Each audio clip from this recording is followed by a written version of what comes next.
അസ്സലാമു അലൈക്കും വറഹ്മത്തുള്ളാ. ഒരിക്കൽ നബി സല്ലല്ലാഹു അലൈഹി വസല്ലമ തങ്ങൾ പറഞ്ഞു, കാറ്റ് അള്ളാഹുവിൻ്റെ അനുഗ്രഹത്തിൽ നിന്നുള്ളതാണ്. അത് അനുഗ്രഹവും ശിക്ഷയും കൊണ്ടുവരും. അതുകൊണ്ട് കാറ്റിനെ നിങ്ങൾ ചീത്ത പറയരുത്. അതിൻ്റെ നന്മയിൽ നിന്ന് നിങ്ങൾ അള്ളാഹുവിനോട് ചോദിക്കുകയും തിന്മയിൽ നിന്ന് കാവൽ തേടുകയും ചെയ്യുക. കാറ്റ് അള്ളാഹുവിൻ്റെ അനുഗ്രഹമാണ്, അള്ളാഹുവിൻ്റെ സൃഷ്ടിയാണ്.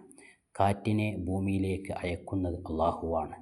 അതുകൊണ്ട് തന്നെ കാറ്റിനെ ചീത്ത പറയരുത്. അള്ളാഹു നൽകിയ അനുഗ്രഹങ്ങളെ ചീത്ത പറയുന്നത് ശരിയല്ല. അള്ളാഹു നൽകിയ സൃഷ്ടികൾ, അള്ളാഹു ഭൂമിയിലേക്ക് അയക്കുന്ന ഓരോ പ്രതിഭാസങ്ങളും അതിൽ നന്മയുമുണ്ടാകും തിന്മയുമുണ്ടാകും.